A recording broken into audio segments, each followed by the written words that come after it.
What's up, YouTube? Here we are in April of 2025, wondering if Tesla stock is a buy. As you can see on this top chart, the stock price stayed relatively low all the way to 2020, and then it really popped off for 2 years straight, pretty much 7xing.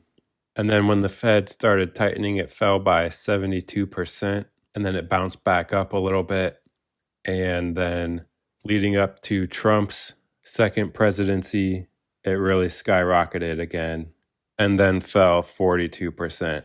So here we are today wondering, is this a buy after it just fell 42%? Well, let's look at the fundamentals. When you look at this second chart, the earnings per share, you can see that they're actually negative leading up to 2020 pretty much. And then when they went positive, that's when the stock started really skyrocketing. And then the earnings kept going up, even though the stock price fell. And then they kind of stabilized at these levels here.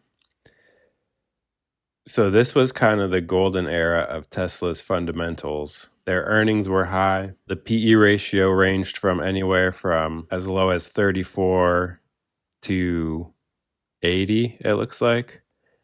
But it stayed under 100, which is semi-reasonable for a growthy tech stock. But if you look at the middle chart again, the earnings per share, you can see that the most recent report has fallen significantly from its prior stable levels. So even though the stock price is down about 40%, the stock is actually a worse deal if you buy right here than if you would have back here, because back here the earnings were so much higher. The PE ratio was 57, whereas right here the earnings are low and the PE ratio is at 129. So as my friend says, Tesla is the original meme stock, and it tends to do whatever it wants, regardless of the fundamentals. But if you're an investor who cares about fundamentals, it might be smart to keep an eye on these earnings per share and see where they go. It seems like Tesla has graduated from its infancy stage and has now shown the world that it's capable of producing massive earnings. So I think we're in a new phase of Tesla's lifespan. I think it will become much more dependent on fundamentals and earnings than it has been in the past, now that it's a more mature company. So for me, I'm going to hold off and wait.